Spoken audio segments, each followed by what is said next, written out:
any other to maintain the hope that you helped bring back to this country. You probably have the worst name of any generation. We at least had a cool name. We were Generation X. You guys are called the Millennials.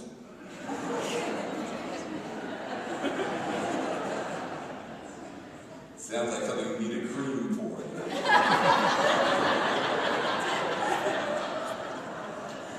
But don't let them keep you down, okay?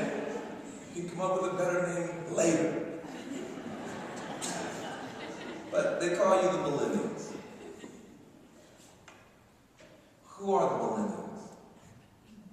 You are our biggest generation of Americans.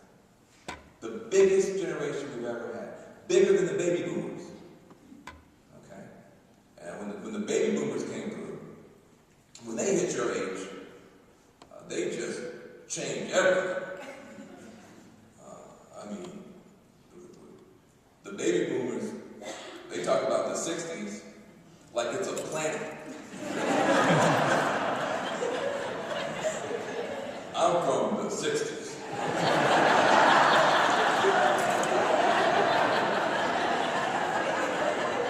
Welcome. But,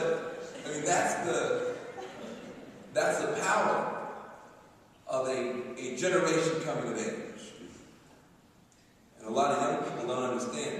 Dr. Martin Luther King Jr. was called that for a reason. He was junior. He was the young cat. His dad was the old guy. He was 24 years old in Montgomery. Think about that. Think about your expectation about how old you'll have to be to make a contribution to your country. Think about that. Dr. King was 24 when he helped those women with the bus boycott. 24, 25 years old. The March on Washington, he was only 33. Think about that. The Freedom Riders, the sit-in students who broke the back of Jim Crow. Average age, 18, 19, 20. Young people, when they decide that the country needs to move in a new direction, the country moves, especially when they are in such large numbers. Your generation is bigger than the baby boomers. You are also more diverse. You have the wisdom and the genius of all peoples within your ranks. Every color, every faith, every class, every gender expression, every sexuality expression present in one generation. And you get along, more or less. It's a miracle in human history what you do every day as a generation. I go all around the world. I get a chance to go to different countries, and some of these countries only have 2 ethnic groups, but they fight all the time. And I'm trying not to be rude, but I say, you only got 2? Y'all can't work it out with 2? My kids go to school, there are 34 languages spoken in the elementary school. And they fight all the time, but not about that. Not about that. It's a miracle. In the whole history of the human family, the diversity that we have within our country, and its particular expression within this generation, gives you a decisive advantage in solving problems, because you have so much diversity to bump up against and to use different perspectives. And not only are you the biggest and the most diverse generation of Americans, you're also the most technologically savvy. You may not understand how extraordinary you are in this regard. First of all, many of you have had an experience like no other in human history, in that you actually know stuff at a young age and are more knowledgeable at a young age about important things than your parents or your grandparents. This is strange for us. Right? I mean, it used to be, you're a little kid, ignorant, not knowing very much, would go and say, well, son, go and milk the cow. And he'd say, yes, I will go and milk the cow. And then you go and you try to milk it with your foot, something like that. And, no, son, we don't milk cows with our feet. We don't? No. We use our hands.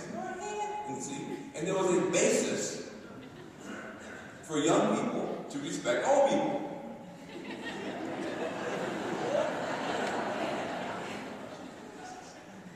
And then you came along. And your whole life it's been, baby, honey, Daddy trying to work the DVR.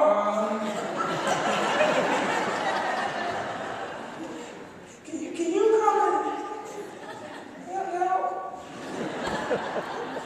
And here you are.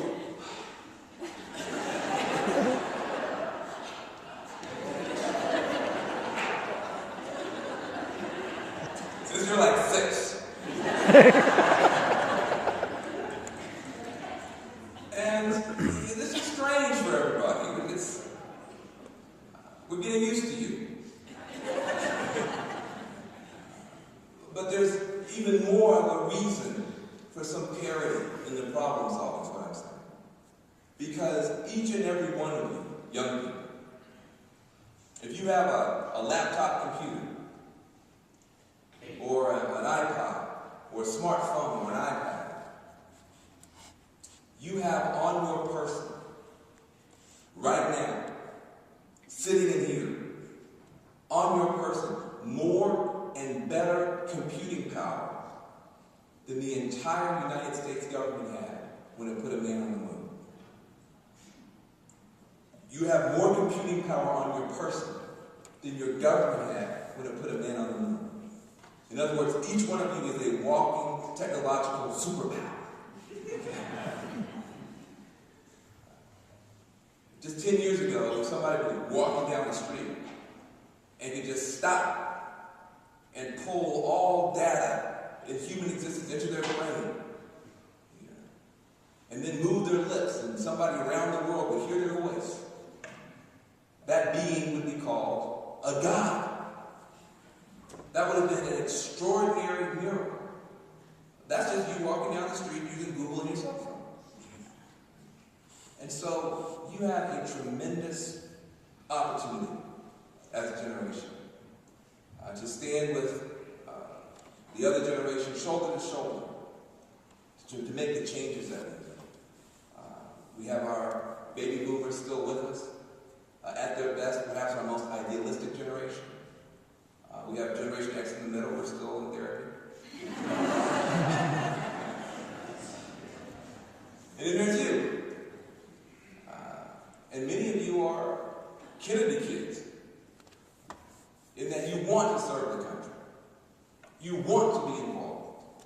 You want to have an opportunity to make a difference. Give any of you guys a hoe or a rake, you'll go make a community garden. Give you a book, you'll read it to a kid. Give you a solar panel, you'll put it up. This incredible desire to be connected and to be engaged and to be of service is one of the great resources that our country has. And so I want you to take yourself seriously, because we now have a problem worthy of your great potential. We face a potential nightmare scenario in our country. And we need you, young people, to help us resolve it.